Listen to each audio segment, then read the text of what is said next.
શ્રી સ્વામિનારાયણ ભગવાનની જય. સ્વામિનારાયણ હરે, સ્વામિનારાયણ હરે.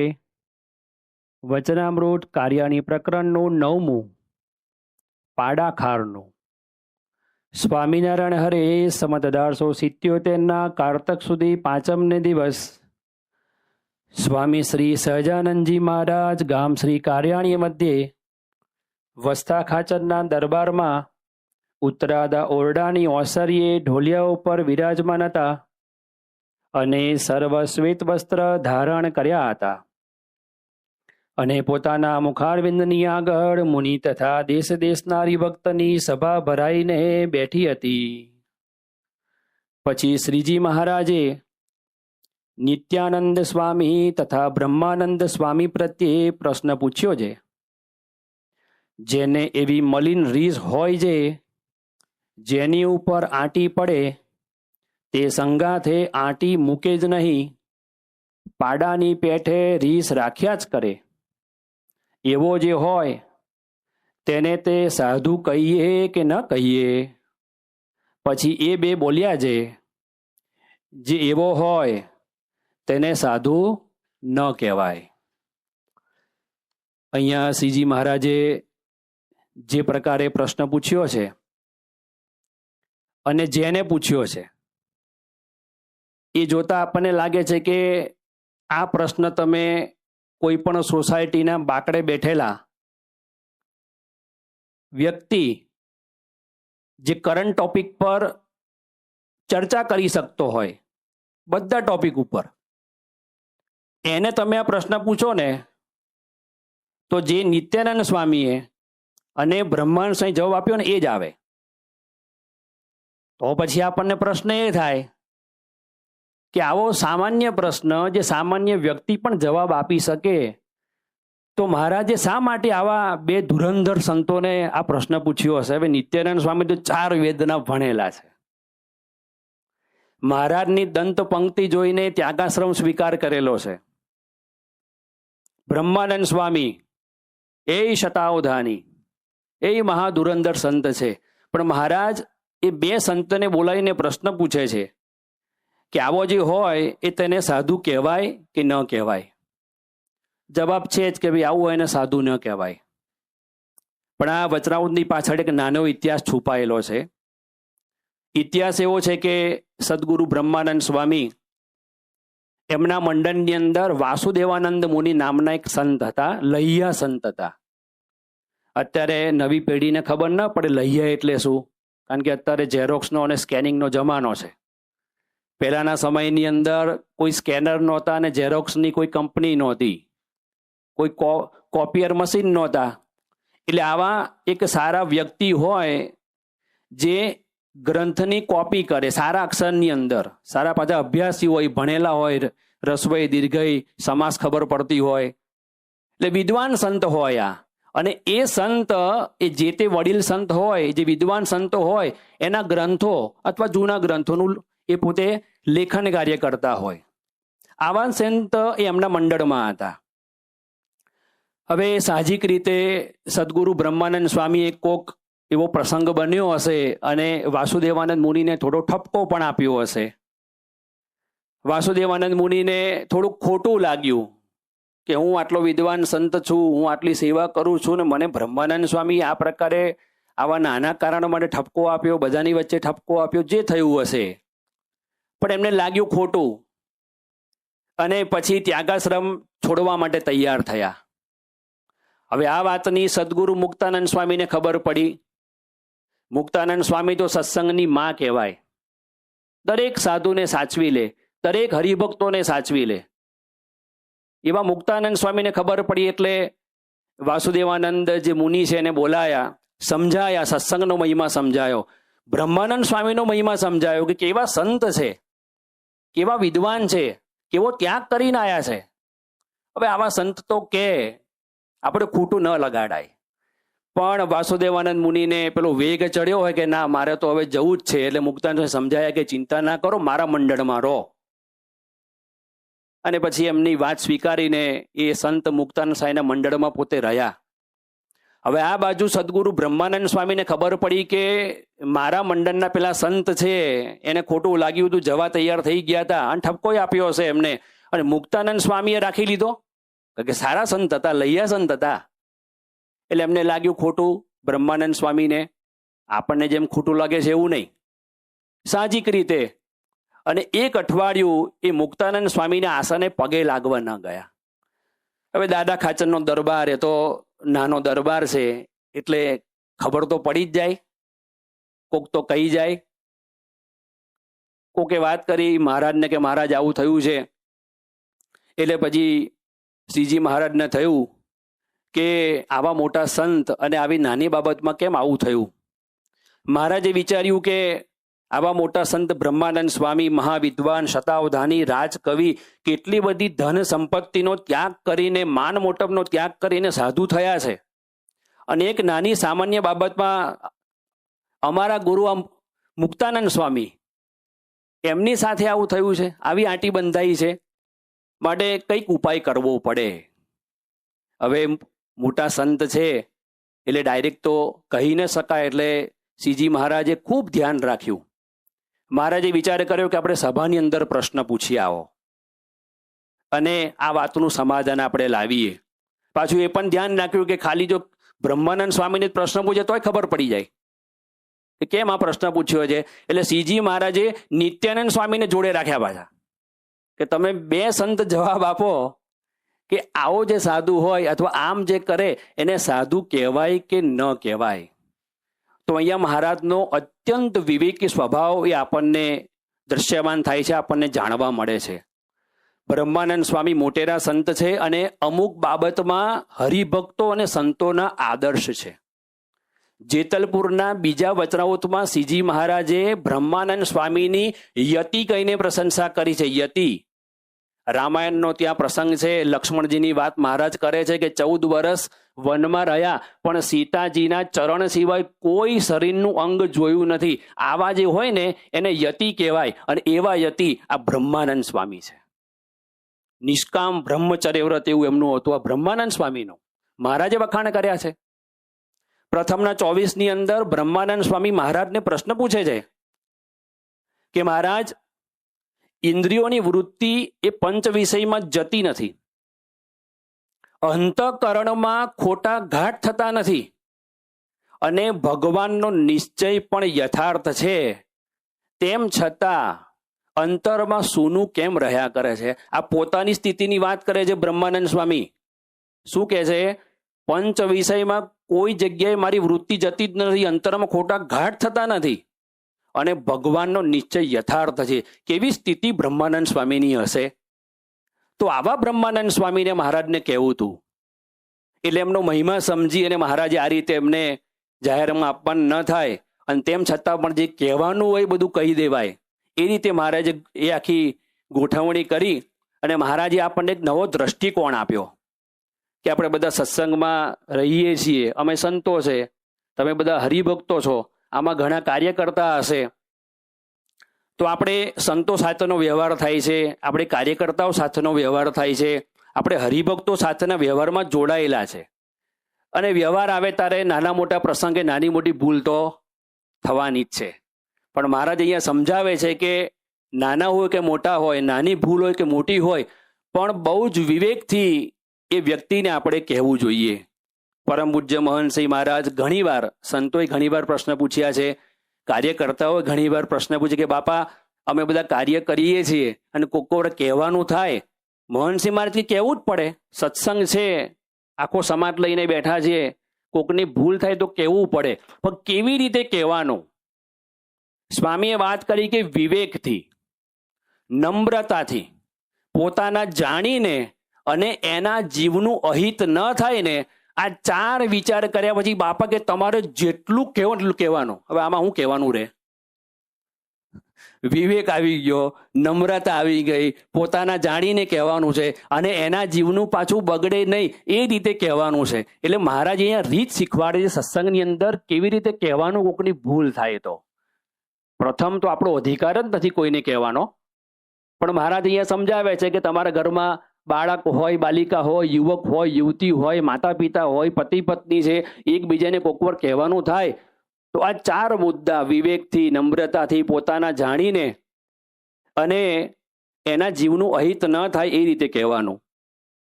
બીજું, અહીંયા બ્રહ્માનંદ સ્વામીને મહારાજ નિમિત્ત બનાવે છે. આ વચનામૃત છે માત્ર એ કોઈ સંતો માટે નથી. ઘણીવાર એવું થાય, આ જો સંતોનું આવ્યું, એવું નથી. વચનામૃત ગ્રંથ એ સર્વગ્રાહ્ય ગ્રંથ છે. આ માત્ર સંતો માટે નથી. જો માત્ર સંતો માટે જો હોત તો ભગવાન સ્વામિનારાયણ એક જુદી સંત સભા ના ગોઠવે કે ભાઈ કેવળ સંતોની સભા અને એમાં કીધું હોત તો ના ચાલત. હવે આ જે વચનામૃત વાંચવામાં આવ્યું કે દેશ દેશના હરિભક્તો પણ સામે બેઠા છે. તો મહારાજનો ઉદ્દેશ્ય એ ખાલી સંતો નથી, બ્રહ્માનંદ સ્વામી નથી, પણ સમગ્ર સત્સંગ સમાજ છે એને મહારાજે આ વાત કરવી છે અને આપણે બધાએ આ વાત સિદ્ધ કરવાની છે. એટલે મહારાજ આ રીતે પ્રશ્ન પૂછ્યો, જવાબ આપ્યો કે એને સંત ન કહેવાય, એને સાધુ ન કહેવાય. હવે એ જ રેફરન્સની અંદર સદગુરુ મુક્તાનંદ સ્વામી હવે મહારાજને એ પ્રશ્ન પૂછે છે. પછી મુક્તાનંદ સ્વામીએ પ્રશ્ન પૂછ્યો છે, હે મહારાજ, જે ભગવાનનો ભક્ત હોય ને તેને કોઈ ભગવદીનો હૈયામાં અવગુણ આવતો હોય અને તેણે કરીને તે ભગવાનના ભક્ત ઉપર રીસ ચડતી હોય તો તે અવગુણ ટાળ્યાનો શો ઉપાય છે? મુક્તાનંદ સ્વામીને આપણે ધન્યવાદ આપવા પડે. આવા કેટલા બધા વચનામૃત છે કે જો પ્રશ્ન ન પૂછ્યો હોત ને તો ત્યાં સ્ટોપ થઈ જાત, કોઈ જવાબ ન મળત આપણને. એમાંનું એક આ વચનામૃત છે. મુક્તાનંદ સ્વામી એક આદર્શ મુમુક્ષુ છે. બીજું કેવું છે કે મુક્તાનંદ સ્વામી વર્ષોથી સત્સંગ સમાજમાં ફરે છે. એમને સંતોના, ભક્તોના, હરિભક્તોના બધાના પ્રશ્નોની ખબર છે. મારા સુધી તો કોણ પ્રશ્નો પહોંચાડે? પત્ર વ્યવહાર તો હતો નહીં, ઈમેલ હતો નહીં. એટલે જ્યારે જ્યારે આવો એક ચાન્સ મળે, તક મળે, મુક્તાનંદ સ્વામી એક સત્સંગ સમાજને ધ્યાનમાં રાખીને પોતે પ્રશ્ન પૂછે છે. તો અહીંયા પ્રશ્ન પૂછે કે મહારાજ, જેના હૈયામાં જેને ભગવાનનો ભક્ત હોય અને કોઈ ભગવદીનો હૈયામાં જે અવગુણ આવતો હોય એ અવગુણ ટાળ્યાનો એ શો ઉપાય છે? મુક્તાનંદ સ્વામીને ખબર છે કે મહારાજને અભાવ અવગુણની પ્રવૃત્તિ લેશ માત્ર ગમતી નથી. ઘરે જઈને વચનામૃતનું થોડું વાંચન કરજો. એમાં સૌથી પહેલા પ્રસ્તાવના આવે છે, જેને આપણે સાંપ્રદાયિક ભાષામાં પડથારો કહીએ છીએ. પડથારાની અંદર પરમહંસોએ મહારાજની અલગ અલગ પ્રકૃતિ, અલગ અલગ રુચિનું વર્ણન કર્યું છે. એની અંદર પરમહંસો એ વર્ણન કરે છે કે પોતાની આગળ કોઈ સાધુનું અથવા હરિભક્તનું કંઈ ઘસાતું બોલે તેને સાંભળીને તેની ઉપર તો પોતે કચવાઈ જાય અને તેનો અનાદર કરીને ઠપકો દેતા. વચનામૃતમાં 40 વચનામૃત એવા છે, 40થી વધારે, જેની અંદર ભગવાન સ્વામિનારાયણે અભાવ અવગુણ ન લેવાની વાતો દ્રઢતાપૂર્વક કરી છે. અભાવ અવગુણ લેવાથી ખોટ શું છે એની પણ વાતો મહારાજે કરી છે. અને આપણા ગુણાતીત ગુરુઓ, એમની પણ તમે વાતો સાંભળો તો ખબર પડે કે ગુણાતીતાનંદ સ્વામીથી લઈ અને આજે વર્તમાન કાળે મહંતસિંહ મહારાજ સુધી બધા ગુણાતીત ગુરુએ આ વાતનો નિષેધ કર્યો છે. પરમ પૂજ્ય ડોક્ટર સ્વામી ઘણીવાર એમની કથામાં કહે છે કે અમે જ્યારે મુંબઈમાં હતા અને યોગીજી મહારાજ જ્યારે મુંબઈ પધારે, કોકવાર 3 મહિના રોકવાય, કોકવાર 4 મહિના રોકાય, પણ 3 મહિના દરમિયાન કે 4 મહિના દરમિયાન એક પણ દિવસ એવો અમે જોયો નથી કે યોગી બાપાએ એમની કથામાં અભાવ અવગુણ ન લેવાની વાત ન કરી હોય, સંપીને રહેવાની વાત ન કરી હોય. તો એમના મનની અંદર છે આ કે આપણા સત્સંગની અંદર અભાવ અવગુણની વાતો થવી જ ન જોઈએ. પ્રસંગોથી આપણને ખબર પડે છે. પરમ પૂજ્ય મહંતસિંહ મહારાજ પોતાનો પ્રસંગ કે છે, યુવકની અંદર હતા, ટ્રેનમાં આવતા હતા અને કોઈક જૂના હરિભક્ત હશે અને એમણે અભાવની બધી વાતો શરૂ કરી. હવે વિનુભાઈ જાણતા હતા કે આ વાત ખોટી જ છે, અભાવની જ વાતો છે, પણ સ્વામી કે ટ્રેનમાં એટલી ગળદી હતી ને કે ઊભા થવાનો ચાન્સ જ ના મળ્યો, સાંભળવું પડ્યું. અને પછી જ્યારે પોતે યોગી બાપાને મળ્યા, પહેલો જ પ્રશ્ન પૂછ્યો કે ટ્રેનમાં શું કર્યું? હવે જે કર્યું તું કહેવું જ પડે યોગી બાપાને કે બાપા આવી વાત થઈ. સ્વામી કે સાંભળી જ કેમ? પણ બાપા જાઓ 2 ઉપવાસ કરી નાખજો. મહંતસિંહ મહારાજને 2 ઉપવાસ આપ્યા અને પેલા હરિભક્તને 1 ઉપવાસ આપ્યો. મહંતસિંહ મહારાજ કે મેં તો 2 કર્યા, પેલા એ કર્યો કે ના કર્યો મને ખબર નથી. તો મને બે બે ઉપર ચોંટ્યા. શેના? અભાવ અવગુણની વાતો ખાલી સાંભળી. પરમ પૂજ્ય ડોક્ટર સ્વામી એમનો પ્રસંગ કે છે, રમણભાઈ તરીકે યુવકમાં હતા અને યોગી બાપાને એક હરિભક્તની સાચી જ વાત હતી, અડબંગી જ હતા, ખોટું જ હતું. યોગી બાપાને કહેવા ગયા, બાપા કે આવો લો બેસો. એટલે રમણભાઈનો હાથ પકડીને બેઠા અને જેવી વાત શરૂ થઈ ને બાપા સમજી ગયા. તે વખતે યોગી બાપા બેઠા હોય ને તો બે સેવકનો ટેકો લઈને ઊભા થવું પડતું એમને. પણ આ રમણભાઈ ડોક્ટર સ્વામી વાત શરૂ કરી. ડોક્ટર સ્વામી કહે છે કે યોગી બાપા કોઈનો ટેકો લીધા વગર સીધા ઊભાથી નીકળી ગયા. ડોક્ટર સ્વામી કે ત્યારથી ગાંઠ વાળી કે કોઈ દિવસ ક્યારેય સત્સંગમાં અભાવ અવગુણની વાતો કરવી નહીં. સાચી હોય ને તો પણ કરવી નહીં. આ પ્રકારની વાત એ આ બધા પ્રસંગોથી આપણને ખબર પડે છે. પરમ પૂજ્ય મહંતસિંહ મહારાજ આ જ સભા મંડપમાં જ્યારે પ્રશ્ન પૂછાયા તો મહંતસિંહ મહારાજ છે ને મોટી ચોકડી મારે છે. From this corner two this corner, from this corner two this corner. કેટલી મોટી ચોકડી થઈ. સ્વામી કે અભાવ અવગુણ પણ મોટી ચોકડી એ મારવાની છે. એનું કારણ છે કે સત્સંગનું દિવ્ય વાતાવરણ આનાથી બગડી જાય છે. મહંતસિંહ મહારાજ એમના જૂના પ્રવચનો સાંભળો તો એક ચિત્રાત્મક વર્ણન કરે છે કે અભાવ અવગુણ લેવું એટલે શું. તો બે દ્રષ્ટાંતથી સમજવા આપણે પ્રયત્ન કરીશું.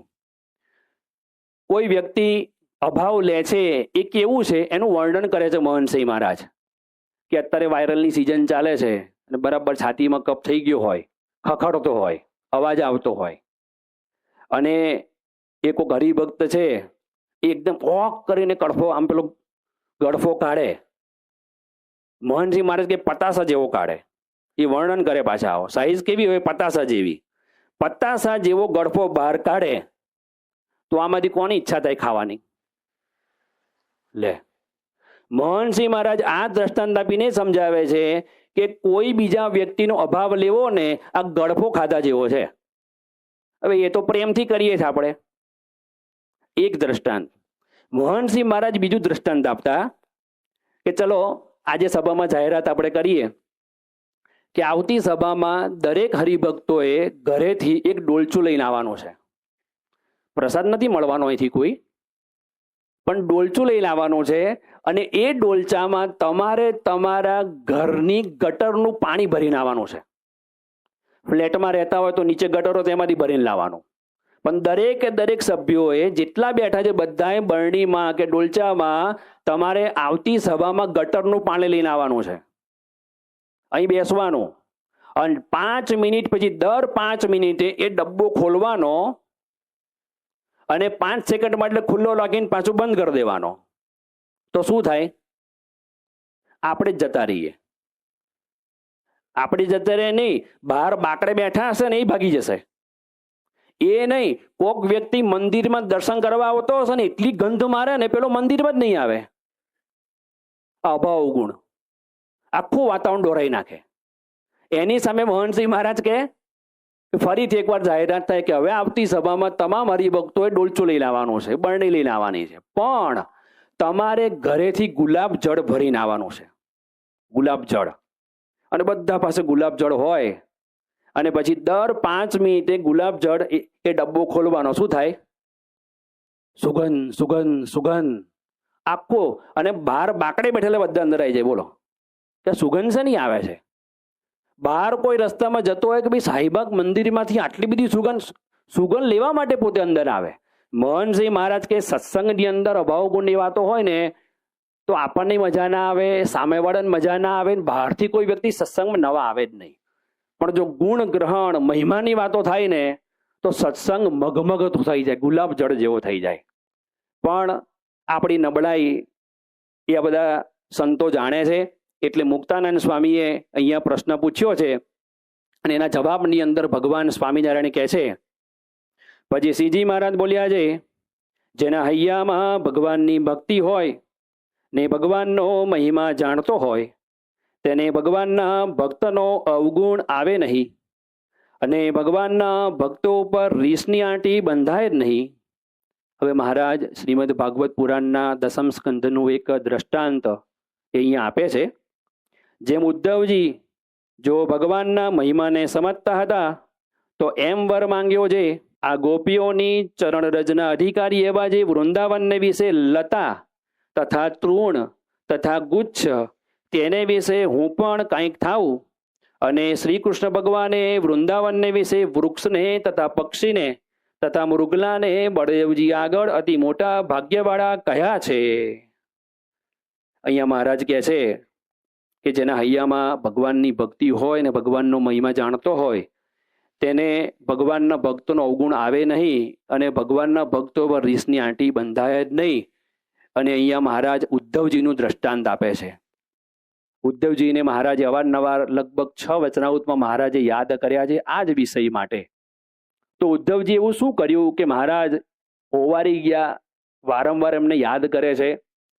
શ્રીમદ ભાગવતનો 10મ સ્કંદ એને ટૂંકમાં આપણે સમજીએ કે ભગવાન શ્રી કૃષ્ણ એ કંસનો મોક્ષ કરવા માટે એ વૃંદાવનથી પોતે મથુરા ગયા અને ગોપીઓને કહીને ગયા હતા કે હું ભવિષ્યમાં આવીશ ને તમને દર્શન આપીશ.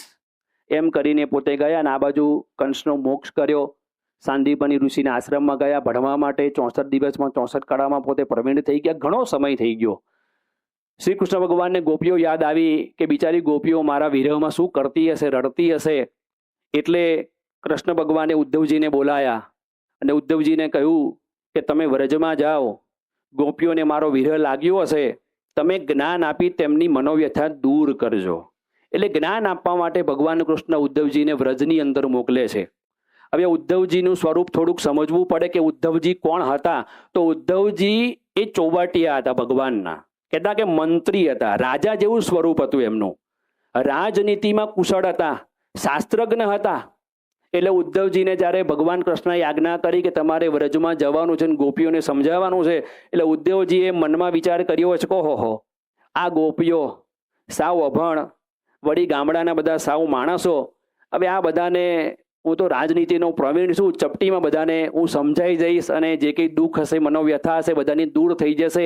એવા વિચારો સાથે ઉદ્ધવજી વ્રજની અંદર પ્રવેશ કરે છે. અને ભાગવતની અંદર લખે છે કે પહેલા નંદ બાબાને મળે છે અને પછી ગોપીઓને મળે છે અને ઘણા સમય સુધી આ ઉદ્ધવજી વ્રજની અંદર પોતે રહે છે. અને ગોપીઓને ખબર પડી કે ઉદ્ધવજી આવ્યા છે, કૃષ્ણનો સંદેશો લઈને આવ્યા છે કે અમારા કૃષ્ણ શું કરે છે, કેવી બાળ લીલા કરે છે, ત્યાં કેવી રીતે કંસને માર્યો, સવારે શું કરે, સાંજે શું કરે છે, સતત કૃષ્ણ ભગવાનને યાદ કરે છે. અને પછી ગોપીઓ, ભાગવતમાં લખ્યું છે કે ગોપીઓ ઉદ્ધવજીને પકડીને એક એક જગ્યાએ લઈ જાય. જમનાના કિનારે લઈ જાય, વૃક્ષોની ડાળી પાસે લઈ જાય, અને જે વનની અંદર બધા ઉત્સવો કર્યા હતા, રાસ રમ્યા હતા, યાદ કરે ભગવાન કૃષ્ણને. ખાલી યાદ ન કરે પણ કૃષ્ણમય થઈ જાય. આ જે પ્રસંગ છે એનું અદ્ભુત વર્ણન સદગુરુ નિષ્કુળાનંદ સ્વામીએ સ્નેહ ગીતા નામના ગ્રંથમાં કર્યું છે કે ગોપીઓની સ્થિતિ કેવી હતી એ પોતે વર્ણન કરે છે. હરતા ફરતા કામ કરતા કૃષ્ણ કૃષ્ણ કરે કામિની, પ્રીતવશ થઈ પ્રમદા જાતિ જાણે નહીં નિજ દામિની. ખાતા પીતા બોલતા વળી સ્નેહમાં સુધ વિસરી, સુતા સુતા જાગે ઝબકી ઉઠે કૃષ્ણ કૃષ્ણ મુખે કરી. પછી ક્યાં સુધી કહેશે? આ જીવવા તો અન્ય ન ઉચરે, મુવા પછી પારખું કોઈ લેશે, નળી ભૂંગળી વળી વાસળી કરે તો એ કૃષ્ણ કૃષ્ણ એમ બોલશે. શું કહે છે ઉદ્ધવજીને આ ગોપીઓ? અમે મૃત્યુ પામી જઈશું, પછી અમારા હાડકાની કોઈ વાંસળી બનાવશે કાણા પાડીને અને ફૂંક મારશે ને તો અવાજ શું આવશે? કૃષ્ણ કૃષ્ણ. કૃષ્ણમય થઈ ગઈ હતી ગોપીઓ. અને ભગવાને શું કહ્યું હતું ઉદ્ધવજીને કે તમારે જઈને ગોપીઓને જ્ઞાન આપવાનું છે. પણ ઉદ્ધવજીને ખબર પડી કે આ ભગવાન કૃષ્ણએ મને જ્ઞાન આપવા નહીં, જ્ઞાન લેવા માટે મને મોકલ્યો છે. ઉદ્ધવજી કહે છે કે ફ્લેટ થઈ ગયા, એમનું માન ઓગળી ગયું, દાસાનો દાસ થઈ ગયા. અને 10મ સ્કંદની અંદર ભગવાન આગળ સ્તુતિ કરે છે શું સ્તુતિ કરે છે?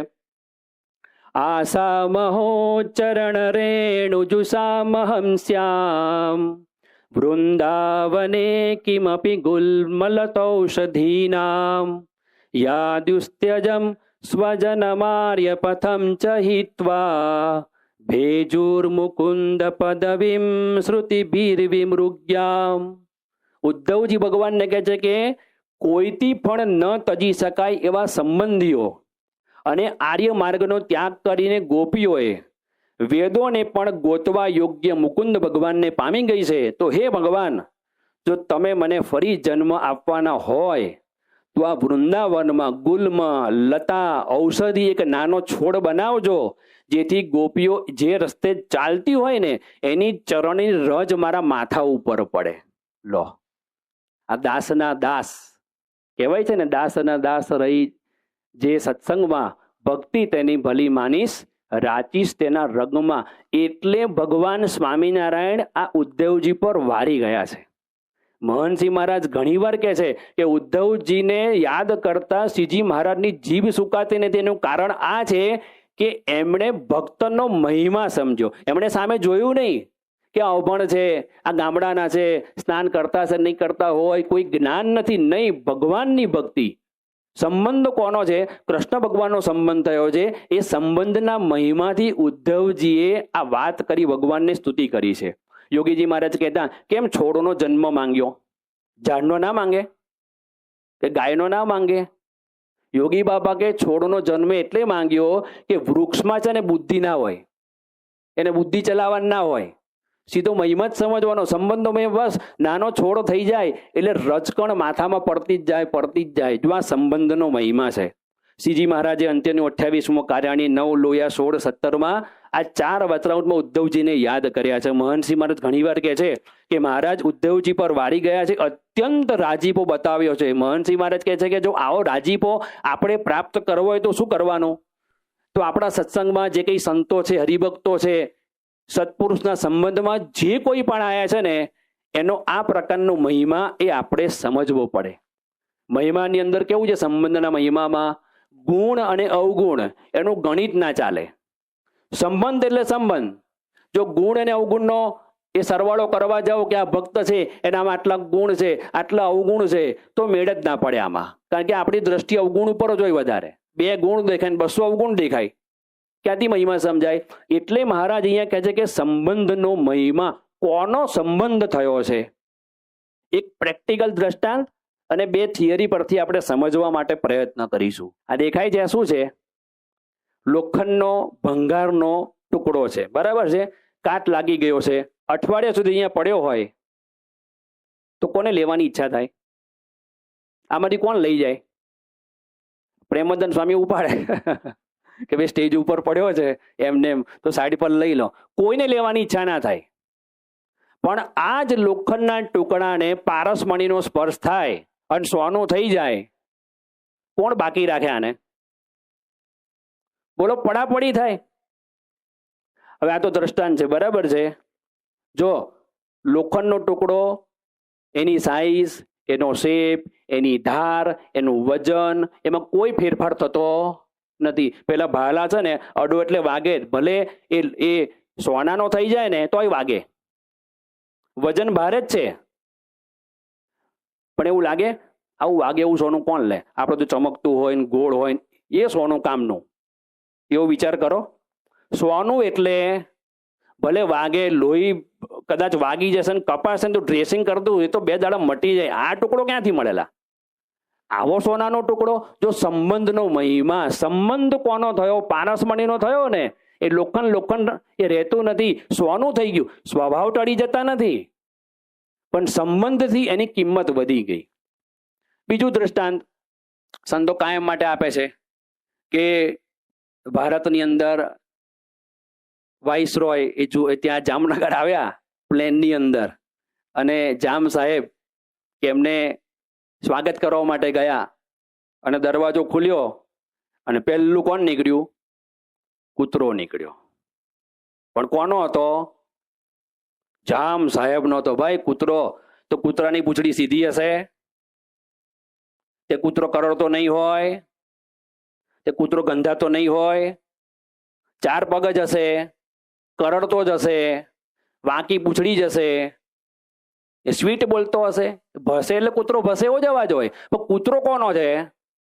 વાઇસરોયનો. સંબંધ વાઇસરોયનો થયો છે એટલે જાયમ સાહેબ ભેટ્યા. બોલો, તો મહિમા સંબંધનો છે. ભલે કૂતરો જ છે પણ જામ સાહેબનો છે. ત્રીજું દ્રષ્ટાંત સમજવા માટે આપણે પ્રયત્ન કરીએ કે ગઢપુરની અંદર આપણે બધા દર્શન કરવા જઈએ છીએ અને લીમડો છે. ત્યાં મહારાજ જે લીમડા નીચે વર્ષો સુધી બિરાજમાન થયા, જેને પ્રસાદીનો કર્યો છે, અને ત્યાં જઈએ એટલે આપણે પ્રેમથી દંડવટ કરીએ છીએ, પ્રદક્ષિણા કરીએ છીએ, અને કદાચ કોઈક જોતું ન હોય તો ડાળખી પણ તોડી લઈએ છીએ.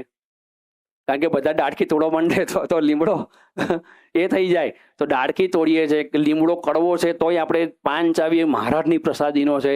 યોગી બાપા કહેતા કે લીમડાના કોઈ ગુણમાં ફેરફાર થયો, માથું ભટકાડો તો લોહી નીકળે. કડવો જ છે, આડો અવળો જ છે, પણ તોય શ્રીજી મહારાજનો સંબંધ થયો છે એમ સમજીને એનો મહિમા સમજીએ છીએ, એને દંડવટ કરીએ છીએ, એની પ્રદક્ષિણા કરીએ છીએ. એમ અહીંયા મહારાજ અને ગુણાતીત ગુરુઓ કહે છે કે અહીંયા જેટલા સંતો ભક્તો છે એને પરબ્રહ્મ પુરુષોત્તમ નારાયણ અને સાક્ષાત અક્ષર બ્રહ્મનો સંબંધ થયો છે. હવે અહીંયા બેઠેલા એ કોઈ સામાન્ય વ્યક્તિ નથી. ભગવાન સ્વામિનારાયણ સમ ખાઈને કહે છે. બોલો, આ વાત આપણને સમજાતી નથી. શ્રીજી મહારાજ વચનામૃતમાં સમ ખાઈને કહે છે. અંત્યનું બીજું વચનામૃત મહારાજ શું કહે છે? જેવી શ્વેતદીપમાં સભા છે, જેવી ગોલોક વૈકુંઠ લોકને વિશે સભા છે, જેવી બદ્રિકાશ્રમને વિશે સભા છે, તેથી પણ હું આ સત્સંગની સભાને અધિક જાણું છું અને સર્વે હરિભક્તને અતિશય પ્રકાશયુક્ત દેખું છું. જો એમાં લગાર પણ મિથ્યા કહેતા હોઈએ તો આ સંત સભાના સમ છે. સંત સભાના સમયા મહારાજ ખાય છે. તે સમ શા સારું ખાવા પડે છે? જે સર્વેને એવું અલૌકિકપણું સમજાતું નથી અને દેખવામાં પણ આવતું નથી, તે સારું સમ ખાવા પડે છે. હવે કેટલી ભારપૂર્વક અહીંયા મહારાજ વાત કરે છે. આ જ વચનામૃતના અનુસંધાનમાં એકવાર મહંતસિંહ મહારાજ બોલ્યા હતા કે ભગવાન જો આટલો બધો મહિમા સમજતા હોય તો મહિમા સમજવામાં આપણા બાપનું શું જાય છે? ભગવાન સ્વામિનારાયણ જો આપણા બધાનો, આ સંતોનો, ભક્તોનો આટલો બધો મહિમા સમજે છે તો મહંતસિંહ મહારાજ કે આપણે પણ એ પગલે પગલે ચાલવું પડે, એ મહિમા આપણે સમજવો પડે. આવો મહિમા સમજાય તો ક્યારેય કોઈ સંતો ભક્તોનો અવગુણ આવે જ નહીં. યોગીજી મહારાજે યોગી ગીતામાં શું પ્રાર્થના કરી કે તમારા સંબંધવાળા ગમે તેવા હોય પણ તેને માથાના મુંગટ માનીએ તેવા આશીર્વાદ આપો. તુલસી જાકે મુખન સે ભૂલે નિકસે રામ, તાકી પક્કી પહેનિયા મેરે તનકી. ભૂલથી પણ એકવાર રામનું નામ લેવાઈ ગયું હોય ને તો હું મારી ચામડી ઉતારીને એને જોડાવ બનાવ આપી દઉં. તો યોગી બાપા કે તુલસી જાકે મુખન છે, કોઈ સાથે આંટી ન પડી જાય, સંબંધવાળાને ઓળખી શકીએ તેવી બુદ્ધિ આપજો. તમારા જેવી બુદ્ધિ અમને આપજો. શાસ્ત્રીજી મહારાજને મેળાઓમાં આ પ્રાર્થના કરી હતી. ગુણાતીત ગુરુ આપણને પોતાના જીવન દ્વારા પણ આ જ સંદેશો આપે છે. 1966ની સાલની અંદર યોગીજી મહારાજ મુંબઈમાં બિરાજમાન હતા અને યોગી બાપાને પહેલેથી શરદીનું અંગ એટલે નાશ લેવા માટે એક તપેલું રાખ્યું હતું અને પાણી ગરમ કરીને પછી એમાં સ્વામી નાશ લે. એટલે એક સંત હતા પ્રભુ સ્વામી કરીને, યોગી બાપા માટે એ તપેલું લઈને આવ્યા. હવે તપેલા પર લખ્યું હતું પૂજ્ય યોગી બાપા માટે. તપેલા ઉપર લખ્યું હતું પૂજ્ય યોગી બાપા માટે. યોગી બાપા કે કેમ આવું લખ્યું છે? એ કે બાપા, આ પાણી ગરમ કર્યું હોય તો કોઈ સ્નાન માટે ગરમ પાણી ન લઈ જાય ને, એટલા માટે લખ્યું છે. બાકી અહીં તો કોકનું કોક લઈ જાય પાછું નાહવા માટે. યોગી બાપા શું બોલ્યા? સ્વામી કે ભલે સંતો સ્નાન કરે, આવા સંતો આપણને ક્યાંથી મળે? 15 મિનિટ મોડું થાય ફરીથી મૂકવું, તેમના માટે તો જીવ આપ્યો છે. બાપા શું કે? તેમના માટે તો જીવ આપ્યો છે. કેવી ભાવના છે યોગી બાપાને! હરિભક્તો માટે કેવી ભાવના છે! 1957-58ની સાલમાં યોગીજી મહારાજ વિરમ ગામની અંદર બિરાજમાન હતા અને રાત્રે સભા થઈ હશે, ચેષ્ટા થઈ હશે અને બધું કરીને બધા સંતો હરિભક્તો બધા આરામમાં ગયા. હવે રાત્રે 2 વાગે કંઈક થોડો ખડભડાટ થયો એટલે ડાયાભાઈ નામના એક હરિભક્તા જાગી ગયા અને એમને થયું કે અવાજ ક્યાંથી આવે છે. અને એમણે જોયું કે યોગી બાપા પોતાના ગાતરિયાના છેડાથી કંઈક બધું ભેગું કરતા હતા આ ફર્શ ઉપરથી. જાગી ગયા ત્યાં કે બાપા શું કરો છો? યોગી બાપા કે બોલવાનું નહીં, આ બધા સંતો સૂતા છે, હરિભક્તો સૂતા છે, બધા જાગી જશે, પણ બાપા તમે કરો છો શું? તારે યોગી બાપાએ ધીમે રહીને કહ્યું કે અહીંયા હરિભક્તોની સભા થઈ હતી ગઈકાલે, એની ચરણ રજ ભેગી કરવી છે અને મારે માથે ચડાવવી છે. કે આ જગ્યાએ હરિભક્તોની સભા થઈ છે ને મારે ચરણદત્ત માથે ચડાવી છે. ડાયાભાઈ તો બિચારા એકદમ સ્તબ્ધ થઈ ગયા કે બાપા કેમ હરિભક્તોની ચરણ રજ? અને તે વખતે યોગી બાપા બોલ્યા કે હરિભક્તો કેવા મહિમાવાળા, ઘર બાર કુટુંબ પરિવાર મૂકી અહીં આવી આપણો સમાગમ કરે છે, સત્સંગ કરે છે, સેવા કરે છે, કેવું બળ અને કેવી આત્મબુદ્ધિ. અને આવા હરિભક્તો હોય એનો મહિમા તો સમજવો જ પડે ને. તો યોગી બાપા આ રીતે આપણને મહિમા સમજવાની રીત બતાવે છે. તારીખ 23/4/2007 સારંગપુરમાં પરમ પૂજ્ય પ્રમુખસિંહ મહારાજ બિરાજમાન હતા અને તે વખતે બાપા સાથે પ્રશ્નોત્તરી ચાલતી હતી. એમાં એક સંતે પરમ પૂજ્ય પ્રમુખસિંહ મહારાજને પ્રશ્ન પૂછ્યો કે બાપા આપ સૌ ભક્તોને કેવી રીતે જુઓ છો? અમે બધા સંતો ભક્તો છે તો કઈ દ્રષ્ટિથી આપ અમને જુઓ છો? 4 ઓપ્શન આપ્યા એણે. પહેલું, ગુરુ જેમ શિષ્યને જુએ એ રીતે. બીજું, માતા પિતા જેમ બાળકને જુએ એ રીતે. કે મિત્ર મિત્રને જુએ એ રીતે. કે ભગવાન એ પોતાના ભક્તોને જુએ છે એ રીતે. આ 4 ઓપ્શન આવે કે બાપા તમે કઈ દ્રષ્ટિથી જુઓ છો? પ્રમુખસિંહ મહારાજ કે બધા અક્ષરધામના મુક્ત છે ને એ દ્રષ્ટિથી હું બધાને જોઉં છું. તો ભગવાનનો સંબંધ અક્ષરધામના મુક્ત છે. પરમ પૂજ્ય મોહનસિંહ મહારાજ આજે આપણને આ જ સમજાવે છે ને આ જ વસ્તુ આપણને દ્રઢ કરાવે છે. પ્રમુખસિંહ મહારાજ શતાબ્દી મહોત્સવનો પ્રસંગ આપણે બધા જાણીએ જ છીએ. એની વિડીયો પણ આપણે બધાએ જોઈ છે કે છેલ્લા 2-3 દિવસ બાકી હતા ને પરમ પૂજ્ય મોહનસિંહ મહારાજે પૂજ્ય નારાયણમુનિ સ્વામી, પૂજ્ય ભદ્રેશ સ્વામીને બોલાવી અને વાત કરી કે પ્રમુખસિંહ મહારાજ શતાબ્દી મહોત્સવનું જે ગ્રાઉન્ડ છે તો દરેકે દરેક સ્થાનની રજ ભેગી કરો. ખબર તો પડી જ ગઈ હતી બધાને શેના માટે ભેગી કરાવે, પણ બાપાએ કહ્યું એટલે રાત્રે પછી જઈ અને જે બાપાની મૂર્તિ હતી, પછી બાળનગરી હતી, પાછળ પેલું જે શો હતો, પછી પેલા 6 ડોમ હતા, બધી જ જગ્યાએથી રજ લઈને 5-6 વાટકીમાં લઈને આવ્યા અને બીજે દિવસે બાપાની સમક્ષ મૂક્યું અને કે બાપા રજ આવી છે. અને બાપા એટલા રાજી થઈ ગયા. અને પછી મહંતસિંહ મહારાજ એમાંથી જે રજ હતી લઈ માથે ચડાવીને ઘસી. આમ જોઈએ છે આપણે કે એમને માથે રજને ઘસી અને પછી પૂજ્ય ભદ્રેશ સ્વામીએ વાત કરી કે બાપા હરિભક્તોની રજ હોય તો બરાબર છે, પણ પ્રમુખસિંહ મહારાજ શતાબ્દી મહોત્સવમાં 1,20,00,000 કે 25,00,000 આયા. હવે એમાંથી માંડ 10-15%, આપણો સત્સંગ 10-15 લાખનો છે, બધા આયા તો ના હોય, લગભગ મોટા ભાગના બધા બહારના માણસ આયા છે. તો તમે કેમ આ રજ માથે ચડાવી? બાપા કે ગમે તે હોય પણ પ્રમુખસિંહ મહારાજ શતાબ્દીના ગ્રાઉન્ડમાં પગ મૂક્યો ને બધા દિવ્ય થઈ ગયા. સ્વામી કે મંદિરના કેમ્પસમાં આવે ને એ બધા દિવ્ય થઈ ગયા. એટલે દિવ્ય સમજીને એની રજ માથે ચડાવી. રોબિન્સવિલનો પણ પ્રસંગ આપણે જાણીએ જ છીએ. 12,500 જેટલા સ્વયંસેવકો જે તન તોડ બધાએ સેવા કરી, તન મન ધનથી. અને ત્યાં જ મોહનસિંહ મહારાજે આ જ કર્યું, રજ લાવ્યા. અને પૂજ્ય નારાયણમુનિ સ્વામીએ ના પાડી કે બાપા માથે ન ચડાવતા, દૂરથી દ્રષ્ટિ જ કરજો. તો દૂર જ ડીશ રાખી હતી. પણ છેલ્લે પછી બાપા કે ના, નજીક લાવો. અને ખબર જ હતી બધાને. અને પછી બાપાએ રજ લઈ અને સંતો ભક્તોની રજ માથે ચડાવી. સંબંધનો મહિમા. આ કોનો સંબંધ થયો છે? શિકાગોની અંદર પ્રસંગ એવો બને છે કે કિશોરો હતા બધા, એમણે એક પગ લૂછણિયું બનાવ્યું હતું.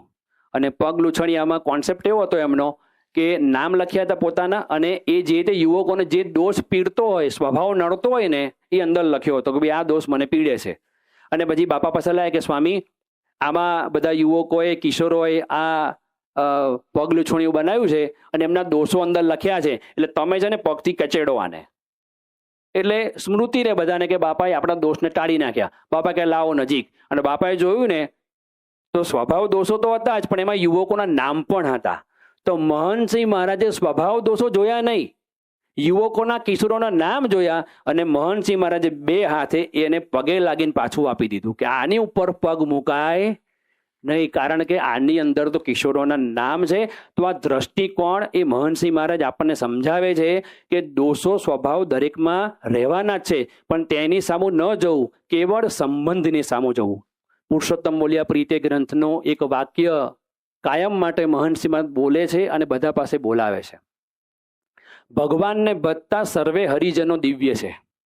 આ મર્મની વાત જે કોઈ સમજે, ધારે, વિચારે તે મગ્ન થઈ જાય છે, જગ જીતી જાય છે અને આઠે પોર આનંદ એનો ટળતો નથી. મહારાજે મધ્યના 62માં કહ્યું ને, ભગવાનના ભક્તો કેવળ બ્રહ્મની જ મૂર્તિઓ છે, તેને વિશે મનુષ્ય સ્વભાવ લાવવો નહીં.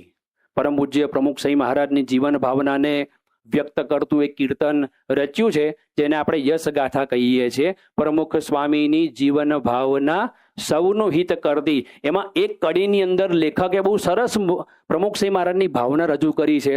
શું લખ્યું છે? અંતરદ્રષ્ટિ સર્વ ક્રિયામાં કોઈના દોષ ન જોવા, પતિવ્રતાની ટેક રાખવી, સહજાનંદ એક ભજવા, સંબંધ જાણી સૌનો મહિમા, સંબંધ જાણી સૌનો મહિમા, નિત કહેવો મુખથી, પ્રમુખ સ્વામીની જીવન ભાવના સૌનું હિત કરતી. દરેકનો મહિમા સમજવાનો, દરેકના ગુણ આપણે વિચારવાના. અને અંતે યોગી બાપા જ્યારે આ વચનામૃતનું નિરૂપણ કરતા અને તે વખતે યોગી બાપા કહેતા કે આ વચનામૃત સિદ્ધ થાય તો દિવ્ય ભાવ અખંડ રહે. આ વચનામૃત જો સિદ્ધ થઈ જાય ને તો સત્સંગની અંદર દરેક વ્યક્તિને દિવ્ય ભાવ એ અખંડ રહે. તો આજના શુભ દિવસે મહારાજ સ્વામીના ચરણોમાં પ્રાર્થના કરીએ કે આ વચનામૃત આપણા સૌના જીવમાં દ્રઢ થાય અને સિદ્ધ થાય. શ્રી સ્વામિનારાયણ ભગવાનની